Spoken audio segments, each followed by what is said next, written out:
Chapter 6. Dr. Armstrong was dreaming. It was very hot in the operating room. Surely they'd got the temperature too high? The sweat was rolling down his face. His hands were clammy, difficult to hold the scalpel firmly. How beautifully sharp it was! Easy to do a murder with a knife like that. And of course, he was doing a murder. The woman's body looked different. It had been a large, unwieldy body. This was a spare, meager body, and the face was hidden. Who was it that he had to kill? He couldn't remember, but he must know. Should he ask Sister? Sister was watching him. No, he couldn't ask her. She was suspicious, he could see that. But who was it on the operating table? They shouldn't have covered up the face like that. If he could only see the face. Ah, that was better. A young probationer was pulling off the handkerchief. Emily Brent, of course. It was Emily Brent that he had to kill. How malicious her eyes were. Her lips were moving. What was she saying? In the midst of life, we are in death. She was laughing now. No, nurse, don't put the handkerchief back. I've got to see. I've got to give the anesthetic. Where's the ether? I must have brought the ether with me. What have you done with the ether, sister? Shot a nerve to Pape? Yes, that will do quite as well. Take the handkerchief away, nurse. Of course. I knew it all the time. It's Anthony Marston. His face is purple and convulsed. But he's not dead. He's laughing. I tell you, he's laughing. He's shaking the operating table. Look out, man, look out. Nurse, steady it. Steady it. With a start, Dr. Armstrong woke up. It was morning. Sunlight was pouring into the room, and someone was leaning over him, shaking him. It was Rogers.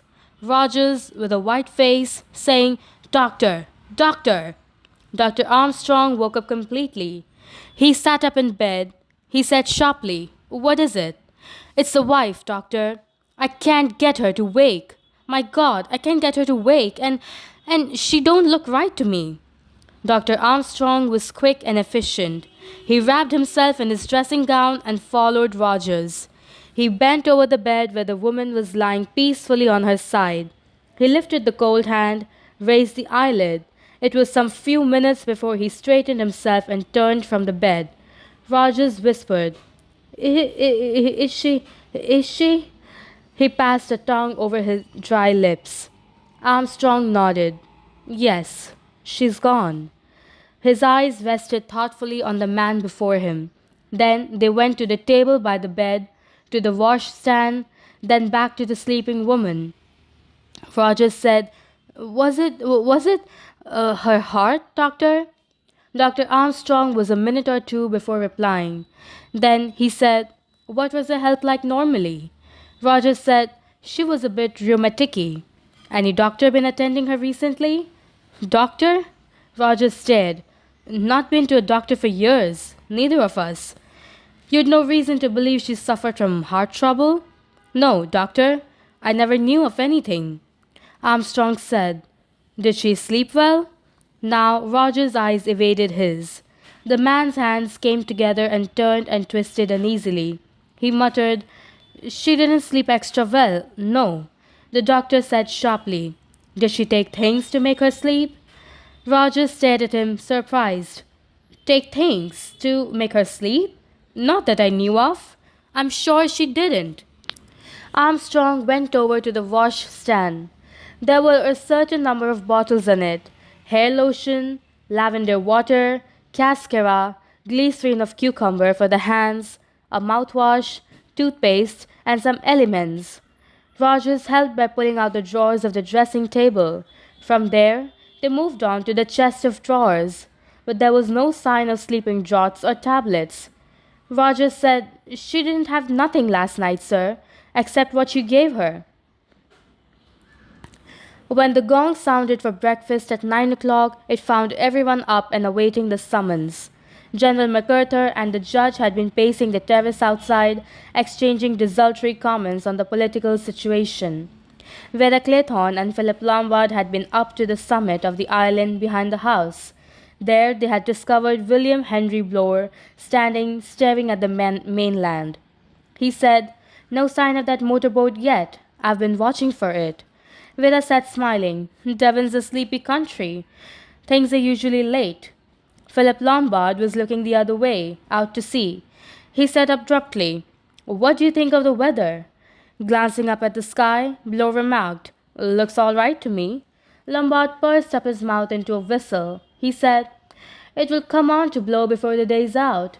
Blow said, "Squally, eh?" From below them came the boom of a gong. Philip Lombard said, "Breakfast?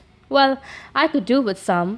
As they went down the steep slope, Bloor said to Lombard in a ruminating voice, "You know, it beats me why that young fellow wanted to do himself in. I've been worrying about it all night." Vera was a little ahead. Lombard hung back slightly.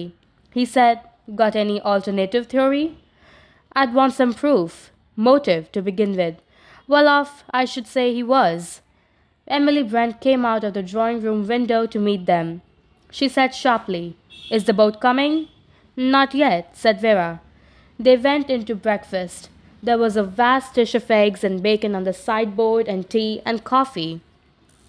Rogers held the door open for them to pass in, then shut it from the outside. Emily Brent said, "That man looks ill this morning." Dr. Armstrong, who was standing by the window, cleared his throat. He said, "You must excuse any shortcomings this morning. Rogers has had to do the best he can for breakfast single-handed. Mrs. Rogers has not been able to carry on this morning." Emily Brent said sharply, "What's the matter with the woman?"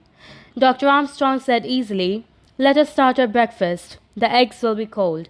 Afterwards, there are several matters I want to discuss with you all." They took the hint. Plates were filled, coffee and tea was poured. The meal began. Discussion of the island was, by mutual consent, tabooed. They spoke instead in a desultory fashion of current events. The news from abroad, events in the world of sport, the latest reappearance of the Loch Ness monster. Then, when plates were cleared, Dr. Armstrong moved back his chair a little, cleared his throat and importantly, and spoke. He said, "I thought it better to wait until you had your breakfast before telling you of a sad piece of news. Mrs. Rogers died in her sleep." There were startled and shocked ejaculations. Vera exclaimed, "How awful! 2 deaths on this island since we arrived." Mr. Justice Wargrave, his eyes narrowed, said in his small, precise, clear voice, Very remarkable. What was the cause of death?" Armstrong shrugged his shoulders. "Impossible to say offhand." "There must be an autopsy?" "I certainly couldn't give a certificate. I have no knowledge whatsoever of the woman's state of health." Vera said, "She was a very nervous-looking creature, and she had a shock last night. It might have been heart failure, I suppose." Dr. Armstrong said dryly, "Her heart certainly failed to beat, but what caused it to fail is the question." One word fell from Emily Brent. It fell hard and clear into the listening group. "Conscience," she said. Armstrong turned to her. "What exactly do you mean by that, Miss Brent?" Emily Brent, her lips tight and hard, said, "You all heard. She was accused, together with her husband, of having deliberately murdered her former employer, an old lady. And you think?" Emily Brent said, "I think that the accusation was true. You all saw her last night. She broke down completely and fainted. The shock of having her wickedness brought home to her was too much for her. She literally died of fear." Dr. Armstrong shook his head doubtfully. "It is a possible theory," he said. "One cannot adopt it without more exact knowledge of her state of health. If there was cardiac weakness—" Emily Brent said quietly, "Call it, if you prefer, an act of God." Everyone looked shocked. Mr. Bloor said uneasily, "That's carrying things a bit far, Miss Brent." She looked at them with shining eyes. Her chin went up. She said, "You regard it as impossible that a sinner should be struck down by the wrath of God? I do not." The judge stroked his chin. He murmured in a slightly ironic voice, "My dear lady, in my experience of ill-doing, Providence leaves the work of conviction and chastisement to us mortals, and the process is often fraught with difficulties. There are no shortcuts. Emily Brent shrugged her shoulders. Blore said sharply, "What did she have to eat and drink last night after she went up to bed?" Armstrong said, "Nothing." "She didn't take anything? A cup of tea? A drink of water? I'll bet you she had a cup of tea. That sort always does." "Rogers assures me she had nothing whatsoever." "Ah," said Blore, "but he might say so." His tone was so significant that the doctor looked at him sharply. Philip Lombard said, "So that's your idea?" Blore said aggressively, "Well, why not? We all heard that accusation last night. Maybe sheer moonshine, just plain lunacy. On the other hand, it may not. Allow for the moment that it's true. Rogers and his missus polished off that old lady. Well, where does that get you? They've been feeling quite safe and happy about it." Vera interrupted. In a low voice, she said, "No, I don't think Mrs. Rogers ever felt safe." Blore looked slightly annoyed at the interruption. "Just like a woman," his glance said. He resumed, "That's as may be. Anyway, there's no active danger to them as far as they know. Then, last night, some unknown lunatic spills the beans. What happens? The woman cracks. She goes to pieces. Notice how her husband hung over her as she was coming round. Not all husbandly solicitude. Not on your life. He was like a cat on hot bricks, scared out of his life as to what she might say. And there's the position for you. They've done a murder and got away with it. But if the whole thing's going to be rigged up, what's gonna happen? 10 to 1, the woman will give the show away. She hasn't got the nerve to stand up and brazen it out. She's a living danger to her husband, that's what she is. He's all right. He'll lie with a straight face till kingdom comes, but he can be sure of her. And if she goes to pieces, his neck's in danger. So he slips something into a cup of tea and makes sure that her mouth is shut permanently." Armstrong said slowly, "There was no empty cup by her bedside. There was nothing there at all. I looked." Blore snorted. "Of course there wouldn't be. First thing he'd do when she'd drunk it would be to take that cup and saucer away and wash it up carefully." There was a pause. Then General MacArthur said doubtfully, "It may be so, but I should hardly think it possible that a man would do that to his wife." Blore gave a short laugh. He said, "When a man's neck is in danger, he doesn't stop to think too much about sentiment." There was a pause. Before anyone could speak, the door opened and Rogers came in. He said, looking from one to the other, "Is there anything more I can get you?" Mr. Justice Wargrave stirred a little in his chair. He asked, "What time does the motorboat usually come over?" "Between 7 and 8, sir. Sometimes it's a bit after 8. Don't know what Fred Narracott can be doing this morning. If he's ill, he'd send his brother." Philip Lombard said, "What's the time now?" 10 minutes to 10, sir." Lombard's eyebrows rose. He nodded slowly to himself. Rogers waited a minute or two. General MacArthur spoke suddenly and explosively. "Sorry to hear about your wife, Rogers. Doctor's just been telling us." Rogers inclined his head. "Yes, sir. Thank you, sir." He took up the empty bacon dish and went out. Again, there was a silence. On the terrace outside, Philip Lombard said, "About this motorboat." Blore looked at him. Blore nodded his head. He said, "I know what you're thinking, Mr. Lombard. I've asked myself the same question. Motorboat ought to have been here nigh on 2 hours ago. It hasn't come. Why?" "Found the answer?" asked Lombard. "It's not an accident, that's what I say. It's part and parcel of the whole business. It's all wound up together." Philip Lombard said, "It won't come, you think?" A voice spoke behind him, a testy, impatient voice. "The motorboat's not coming," it said.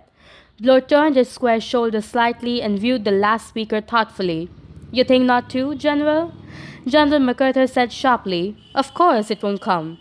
We're counting on the motorboat to take us off the island. That's the meaning of the whole business. We're not going to leave the island. None of us will ever leave. It's the end, you see, the end of everything." He hesitated, then he said in a low, strange voice, "That's peace, real peace. to come to the end, not to have to go on. Yes, peace. He turned abruptly and walked away, along the terrace, then down the slope towards the sea, obliquely, to the end of the island where loose rocks went out into the water. He walked a little unsteadily, like a man who was only half awake. Blore said, "There goes another one who's barmy. Looks as though it'll end with the whole lot going that way." Philip Lombard said, "I don't fancy you will, Blore." The ex-inspector laughed. "It would take a lot to send me off my head." He added dryly, "And I don't think you'll be going that way either, Mr. Lombard." Philip Lombard said, "I feel quite sane at the minute. Thank you." Dr. Armstrong came out onto the terrace. He stood there hesitating. To his left were Blore and Lombard. To his right was Wargrave, slowly pacing up and down, his head bent down. Armstrong, after a moment of indecision, turned towards the latter.